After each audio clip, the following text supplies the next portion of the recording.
Bismillahirrahmanirrahim. Assalamualaikum warahmatullahi wabarakatuh. Sobat muda MDC, alhamdulillah sekarang kita kedatangan tamu Bapak Hafidz Siratuddin, Ketua Lembaga Hikmah dan Kebijakan Publik PWM Jawa Tengah, yang sekaligus seorang entrepreneur. Pada kesempatan kali ini kita akan bincang-bincang dengan beliau terkait dengan dampak COVID-19 terutama di Jawa Tengah. Nanti kita akan ngobrol-ngobrol banyak, santai saja ya Pak, ngobrol santai terkait dampak pandemi COVID-19 di Jawa Tengah ini, terutama dampak sosial ekonomi yang ada di Jawa Tengah. Bapak Hafidz adalah Ketua LHKP, selain itu entrepreneur, beliau aktif di pemberdayaan masyarakat, sekarang ini lagi sibuk pemberdayaan madu kelanceng ya Pak. Madu kelanceng itu salah satu usaha Pak Hafidz untuk ikut berkontribusi melawan COVID. Tagline-nya kan bersama melawan COVID-19 sebelum dianulir oleh Presiden menjadi berdamai melawan COVID ini, berdamai sama COVID. Oke. Untuk yang pertama, kami ingin melihat pandangan Pak Hafidz tentang COVID-19 ini seperti apa, terutama di Jawa Tengah. Karena ada fenomena semacam jumud milenial di kalangan, baik kalangan muda maupun kalangan tua di Jawa Tengah, terutama di teman-teman persyarikatan dan lain sebagainya. Untuk itu, mari kita dengarkan Pak Hafidz tentang apa itu COVID-19 dan kaitannya dengan jumud milenial yang ada di sini. Oke, matur nuwun Mas Doni. Assalamualaikum warahmatullahi wabarakatuh. Waalaikumsalam. Sobat, saudara sekalian yang dirahmati Allah, alhamdulillah wa syukurillah, la haula wa la quwata illa billah. Allahumma sholli ala sayyidina Muhammadin wa ala alihi wa sahbihi wa barik wa salim ajmain. Qala Allah Ta'ala fil Qur'anil Aziz, a'udzu billahi minasyaitonir rajim, bismillahirrahmanirrahim. Wal asri innal insana lafi khusrin illal ladzina amanu wa amilus solihati wa tawasaw bil haqqi wa tawasaw bis sabr. Makasih Mas Doni ya ini. Jadi saya ini ngaji bareng lah gitu ya. Ya. Saya ini kan ustadz ya ora patut, kiai yo ora pas gitu kan gitu kan. Tetapi ini ngaji bareng, kita ngaji bareng sebagai warga persyarikatan, sebagai bagian dari umat Islam, sebagai bagian dari bangsa ini. Alhamdulillah kita masih diberi kesempatan menikmati Ramadan tahun 2020 ini. Ini Ramadan yang saya yakin belum tentu nanti selama kita hidup itu akan merasakan seperti ini. Ini harus kita syukuri. Kalau dulu kan kita hanya cerita aja. Kita fatkul jari. Jari ini iki, jari gitu ya. Tapi kalau ini kan kita betul-betul merasakan. Dulu ada cerita tentang Ta'un, zaman Umar bin Khattab, zaman Rasulullah. Ini kan cerita. Nah ini kan enggak, ini nyata ini. Ini nyata. Sehingga yang terjadi kalau saya melihat ini, ya ini tadi karena Mas Sani itu kan minta judul saya itu waktu WA itu jumud milenial. Wah, aku mikir kopior aku mumet sirahku.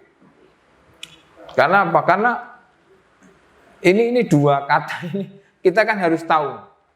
Ketika kita salah mendefinisikan atau merumuskan sebuah kata permasalahan itu, maka kita sudah separuh gagal. Ketika kita salah mendefinisikan COVID itu apa, ya sekarang namanya sudah ada namanya. Kalau kemarin kan baru COVID-19, COVID-19. Sekarang udah nama resminya ada, SARS-CoV-2. Artinya virus ini kelanjutan dari SARS-CoV-1. Yang dulu 5 tahun yang lalu, 5-6 tahun yang lalu menyerang di Taiwan, di sebagian negara-negara Timur Tengah dan sebagainya. Nah, kalau ini lebih dahsyat lagi karena ada 90-an negara yang kena. Dan negara-negara besar lagi gitu. Amerika, Cina, Indonesia, India kena semua gitu. Ini 4 negara besar, gitu. Brasil, ini 5 negara besar penduduknya. Ya. Kemudian saya berpikir ini ada sesuatu yang saya yakin bahwa Gusti Allah ini menciptakan kita manusia alam raya ini makrokosmos, mikrokosmos, pasti ada satu clue. Itu yang dinamakan kalau saya nganukan dengan sunatullah. Jadi kalau ayat kauniyah itu jelas Quran itu ya. Tapi ini ayat kauniyah ini. Nah, berangkat dari kata jumud milenial. Jumud ini saya buka-buka itu masal itu. Boleh tafsir bahasa Arab Al-Azhar gitu. Ternyata jumud itu kan dari masdar jamada yasmudu jamdun atau jumudan gitu. Artinya apa? Beku, kaku gitu. Tetapi ini by proses. Jadi kayak misalnya air membeku jadi es gitu. Nah, jadi jumud itu artinya statis, kaku, beku gitu. Nah, ketika kita ingin mendefinisikan jumud, berarti kita harus tahu lawannya. Lawan kata jumud ternyata apa? Tajdid. Masya Allah coba. Jadi yang kiri ini jumud, yang kanan ini tajdid. Lah, Muhammadiyah, persyarikatan ini kan gerakan tajdid. Gerakan Islam, gerakan dakwah, gerakan tajdid. Trisula ini. Gerakan Islam, gerakan dakwah, gerakan tajdid. Jadi kalau saya memformulasikan dengan bahasa yang saya pahami itu, ini wilayah prinsip, ya, kemudian wilayah proses syariat, kemudian wilayah hulu, muara. Ya. Ini wilayah rukun iman, ini rukun Islam, ini ihsan. Nah, milenial itu terkait dengan ruang dan waktu. Dulu ada namanya orde lama, ada orde baru, ada orde reformasi, ada orde baru-baru ini. Nah, sama. Dulu ada zaman Nabi Adam, Idris, Nuh terus ditutup dengan Rasulullah Muhammad SAW. Kemudian sahabat, tabiin, sampai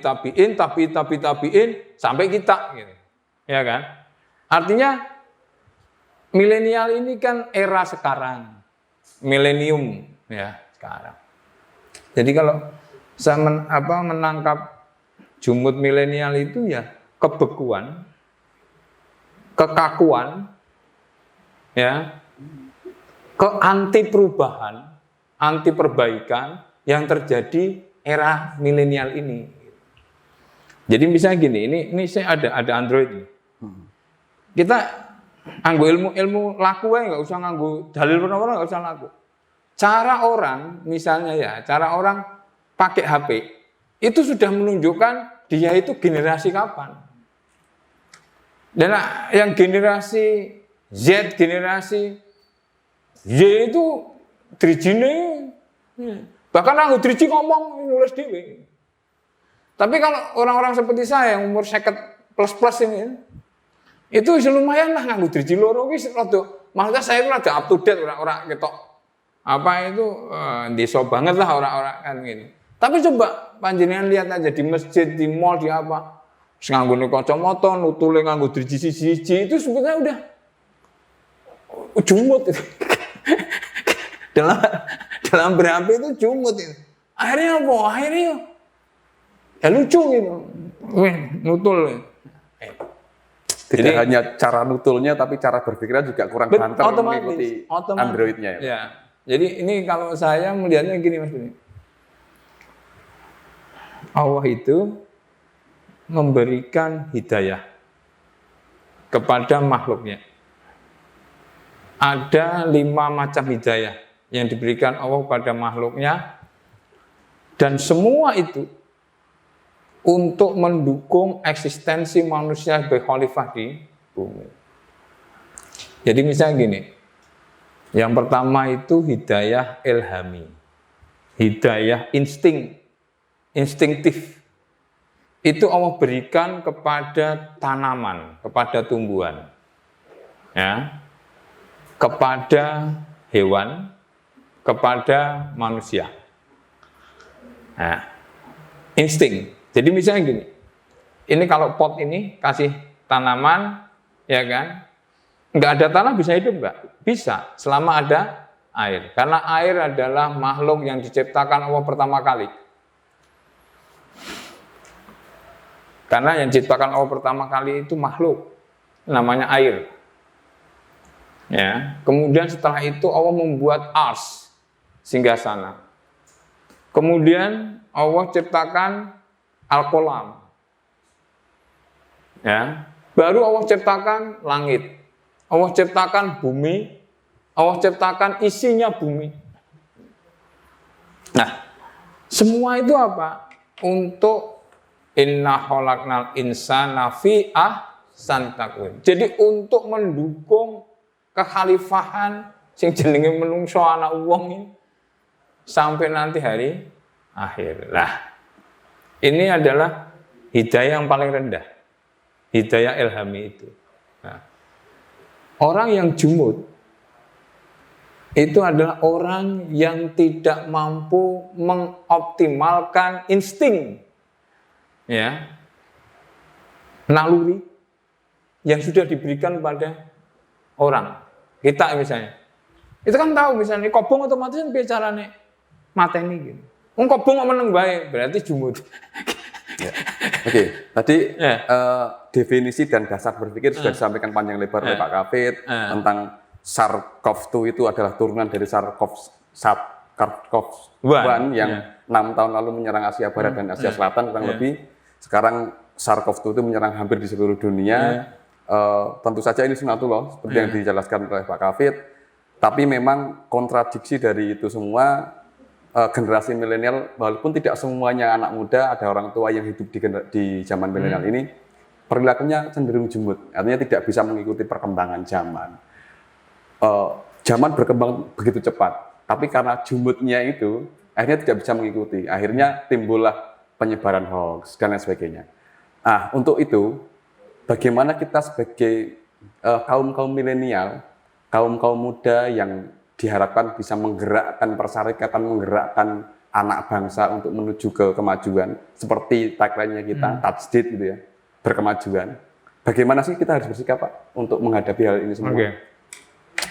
Jadi saya teruskan sebentar dulu. Jadi hidayah yang paling rendah itu hidayah ilhami, kemudian naik sedikit namanya hidayah hawasi. Ini hidayah indra. Diberikan pada siapa? Pada hewan.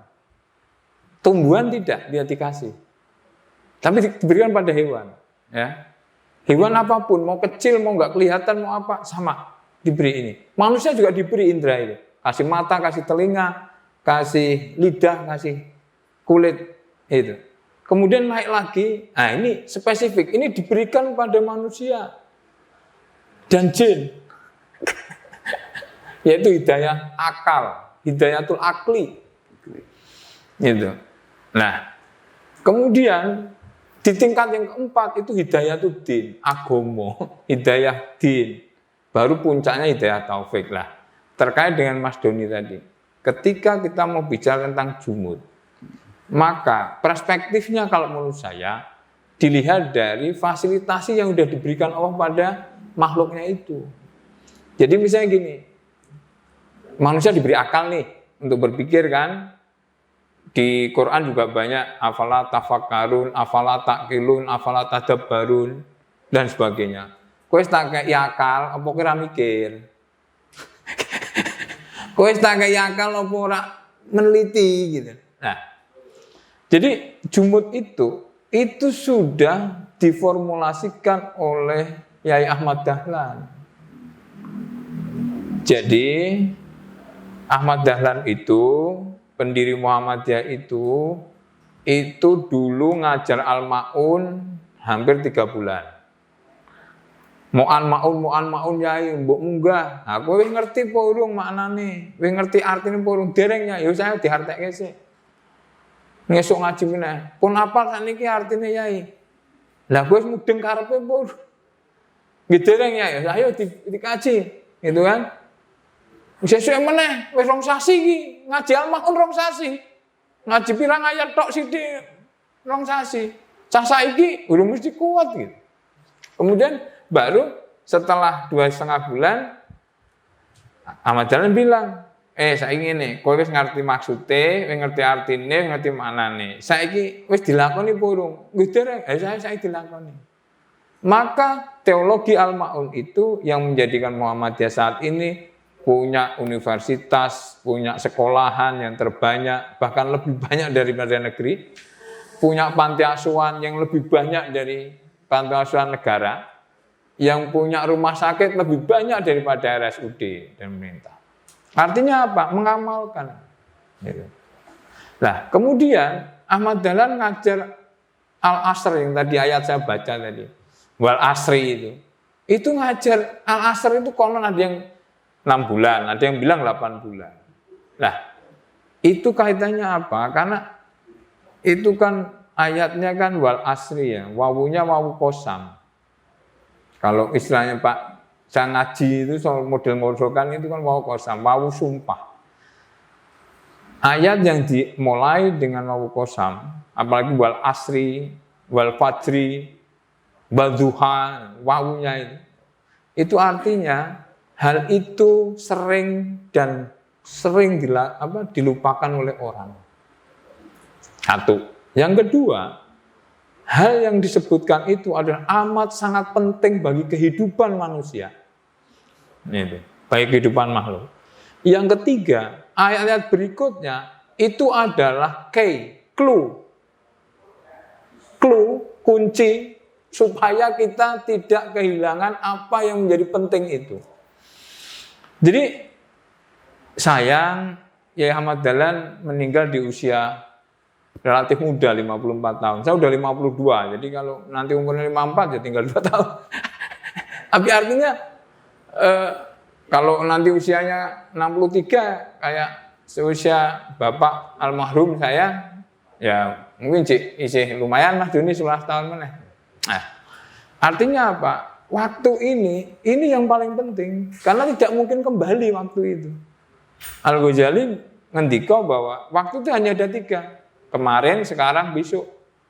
Itu. Kemarin itu adalah kenangan, sekarang itu adalah kenyataan, besok adalah harapan.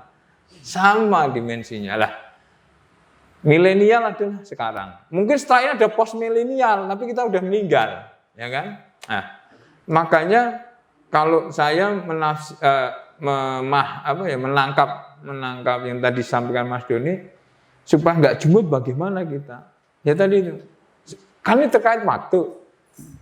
Wal asri, demi waktu asar, ada yang demi waktu, ya, sore. Innal insana lafi khusrin.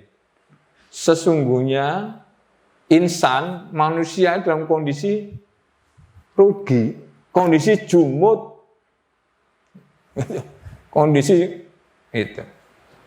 Illalladzina amanu, kecuali yang beriman, berarti yang menjaga ketulusan. Eling kalau sing gawe urip. Iman ra iso didelok mripat. Karena itu urusannya hati. Ya. Dan puncak dari ketauhidan yang saya pahami itu adalah ketulusan. Tulus apa? Ketulusan untuk menerima Gusti Allah ingkang murben dumadi, bahwa apapun yang ada di dunia ini itu wis ning tangannya beliau ini. Itu mutlak udah. Karena sifat sunatullah yang pertama adalah mutlak, absolut. Nah, kemudian illa ladzina amanu wa amilus sholihat. Ya, artinya beramal soleh. Artinya yang mampu dengan ketulusan mengakui eksistensi Allah, kemudian di syariat Gusti Allah apa, sing jenenge agama mau kuwi, hidayah din itu, kemudian diaplikasikan menjadi amal soleh. Bukan amal yang salah ya Pak? Bukan amal salah. Itu yang namanya ihsan. Itu yang namanya akhlak.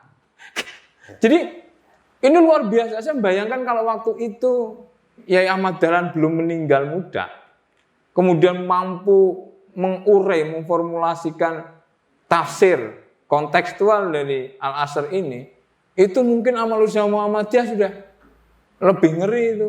Pasti akan menguasai satelit, akan menguasai telekomunikasi, akan IT, pasti itu. Ya.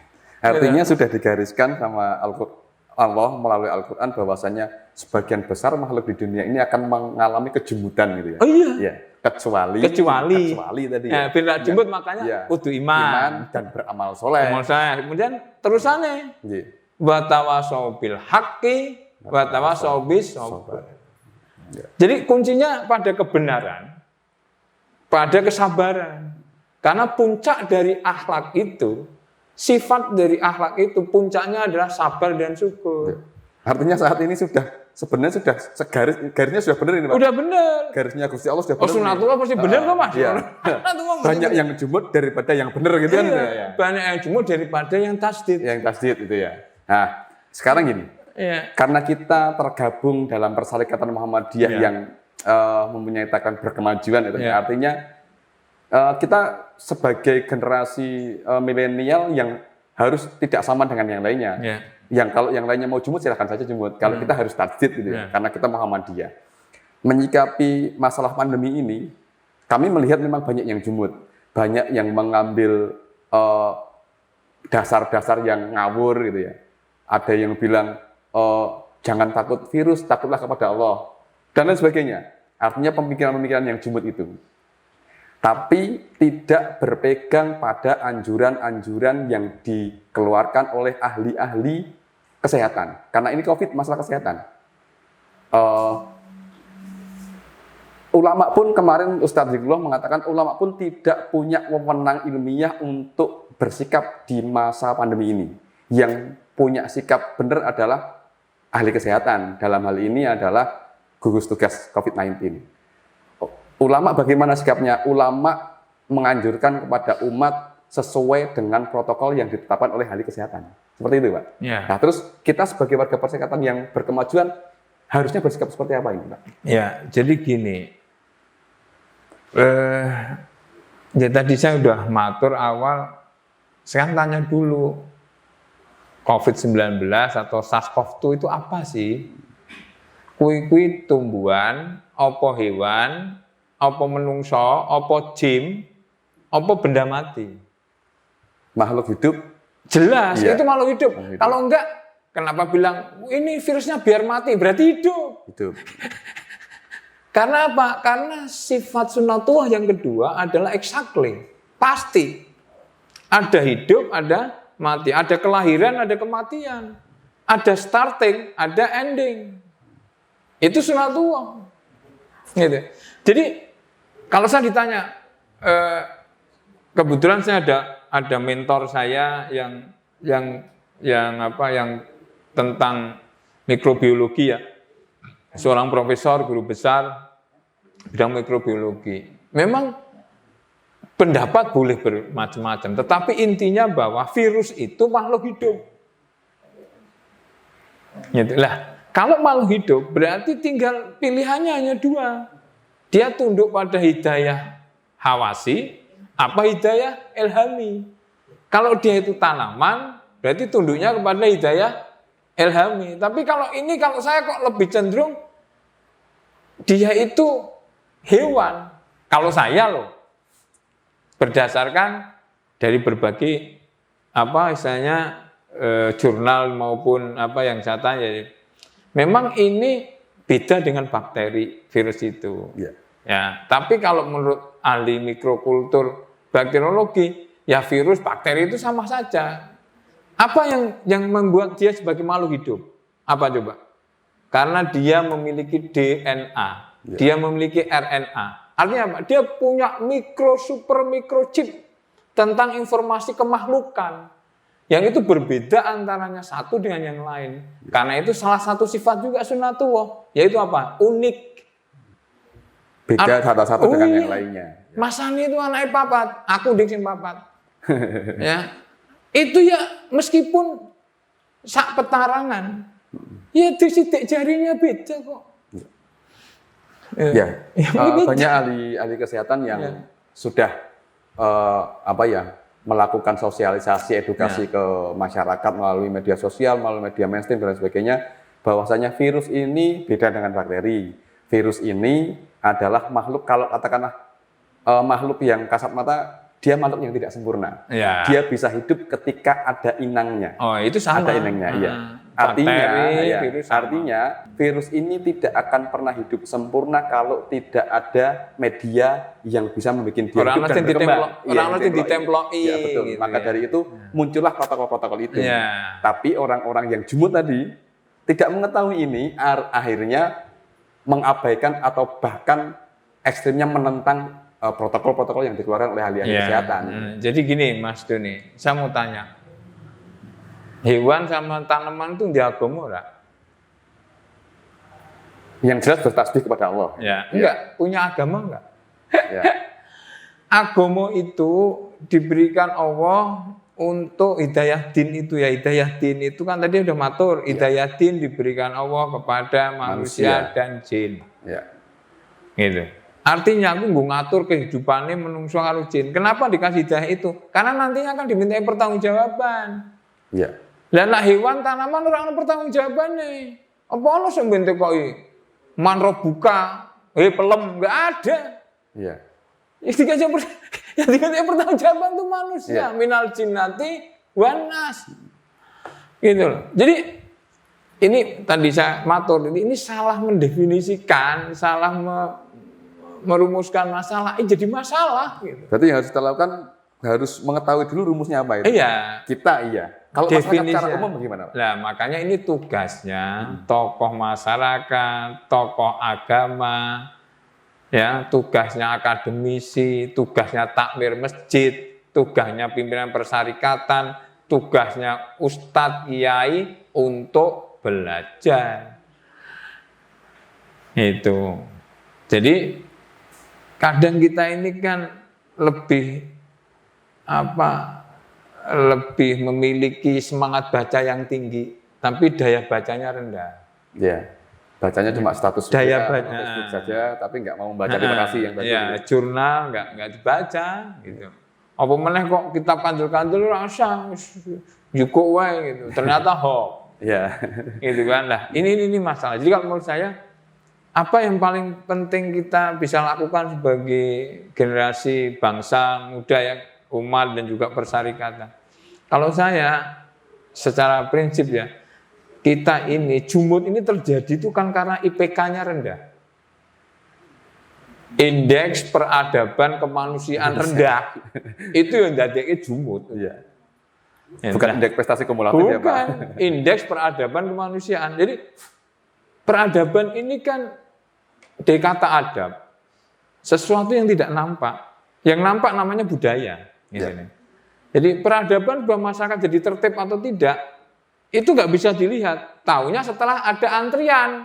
Ketika beli antri di rumah makan, antri di counter bank, antri di bandara, dia tertib nggak? Gitu. Ini masalah. Karena ini masalah peradaban, ini masalah akhlak sosial nih. Gitu loh. Nah, hari-hari ini yang kita hadapi itu sebetulnya masalah-masalah hilir tadi. Gitu loh.